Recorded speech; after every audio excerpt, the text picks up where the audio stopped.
The Pittsburgh Steelers have been very busy at the quarterback position this offseason. The 3 quarterbacks that were on the roster last season are all gone, and they've already added 2 guys to replace them. Last season, Kenny Pickett was the main starter, but Mitch Trubisky and Mason Rudolph also started 5 combined games. The Steelers somehow went 10-7 with that trio and lost in the wild card to the Bills. Fast forward, and less than a week into the new league year, Pickett has been traded, Trubisky was released, and Rudolph isn't under contract anymore. That opened the door for the Steelers to go out and sign Russell Wilson and trade for Justin Fields. Life behind center hasn't exactly been perfect since Ben Roethlisberger retired, and now the Steelers are going in a completely different direction. But the question is, will it just be another disaster? Following the 2022 NFL Draft, there was the hope that Kenny Pickett could slide in as the successor to Big Ben, but clearly that wasn't the case. Pittsburgh used the 20th overall pick on him after he had a fantastic 5th season at Pitt where he won ACC Player of the Year. He had 42 passing touchdowns on the year. His career high before that season was 13, a mark he hit twice in both 2019 and the shortened 2020 year. Unfortunately for him, his NFL career went a lot more like his undergrad seasons at Pitt. He only has 13 passing touchdowns in his first 2 years in the pros. 13 touchdowns in 25 games. Yeah, it wasn't always pretty. It was actually almost never pretty.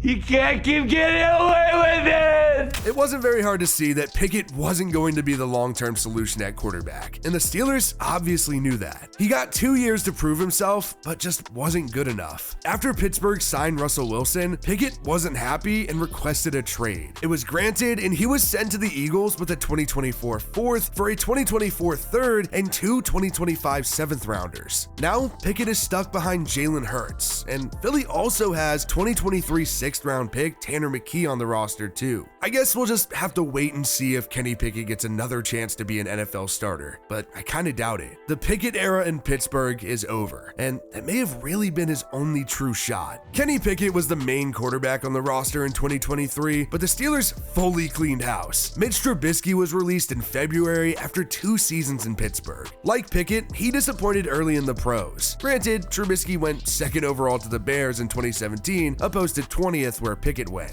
After his rookie deal, he had a year in Buffalo backing up Josh Allen, and then the Steelers signed him to essentially be the bridge quarterback until Kenny Pickett was ready to start. Well, it only took about 4 weeks for him to get benched for Pickett. He did go on to sign an extension with Pittsburgh, but was ultimately released and went on to sign back with Buffalo. Finally, there's Mason Rudolph, who was once considered the future heir to Big Ben. He was a 2018 3rd rounder and did ultimately play in 21 games in Pittsburgh with 19 touchdowns, which admittedly was better than what Pickett did. He spent 6 seasons with the Steelers and is now on a 1-year deal with the Titans. Will Levis is likely the guy in Tennessee, at least for now, and Malik Willis is also still on that roster as well. The Steelers have made quite a few changes at quarterback, and I think it's safe to say that it was necessary. None of the guys in-house were getting it done, so the Steelers went out and got 2 guys who are both looking for a shot at redemption. Looking at the Steelers next season, the expected starter is Russell Wilson. He's been around for what feels like forever, and he's landed himself another starting job. He started in at least 14 games every year of his career, dating all the way back to 2012. He was great with the Seahawks for a decade and even won the Super Bowl in 2011 alongside Pete Carroll before he was ultimately traded to the Broncos. Now, year 1 in Denver was a complete mess with Nathaniel Hackett, but it was at least better last season with Sean Payton running the show.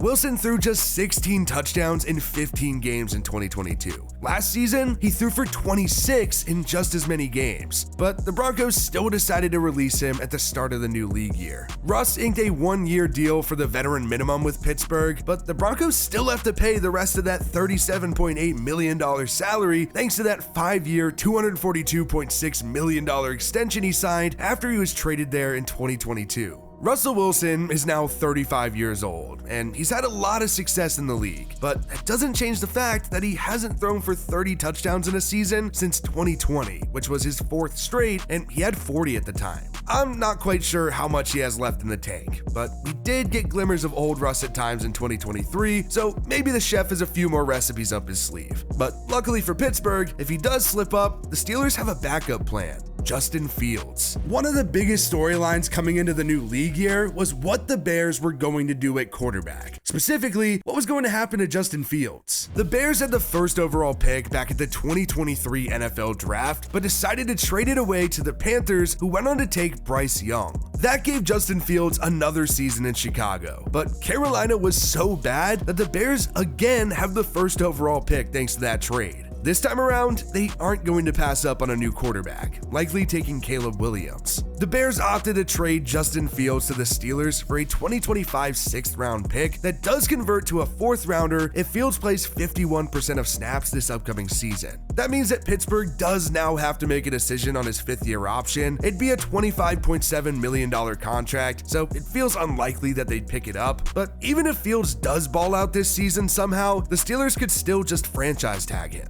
He feels like a very high upside backup who could still continue to develop. He also just turned 25. Fields was the 11th overall pick at the 2021 NFL Draft, and that quarterback class has turned out to be a huge disappointment looking back. Fields got his time at Chicago to see what he could do, and he did have some pretty good moments. His rookie season wasn't pretty after he took over for Andy Dalton, but he did show promise later in 2022, especially on the ground. That season, he threw for 17 touchdowns and rushed for 8 touchdowns to go with 1,143 yards rushing, making him just the 3rd quarterback to rush for over 1,000 yards in a season, joining Michael Vick and Lamar Jackson. Chicago then made a big move to get Fields a true wide receiver 1, getting DJ Moore from the Panthers in that trade for the 1st overall pick. He went on to have a great season with 1,364 yards and 8 touchdowns, but Fields still didn't make the jump. In 3 seasons, he just wasn't good enough in Chicago. And with a prospect like Caleb Williams on the horizon, the Bears are likely just going to take him and reset their quarterback contract. But on the other hand, the Steelers can get a high ceiling backup on a rookie deal who can start if Russell Wilson struggles or gets hurt. It kind of works out for both parties, really. Pittsburgh has already told Fields that Wilson is going to be the starter, so it doesn't sound like there will be a quarterback competition in the offseason for the job, but who knows? There's already been talks of Russell Wilson signing an extension with the Steelers after the 2024 season, and if that happens, the money will absolutely depend on this upcoming year. But for now, the Steelers save a ton of extra cap room with him on that veteran minimum. The Steelers made a pretty big splash, giving Patrick Queen a 3-year, $41 million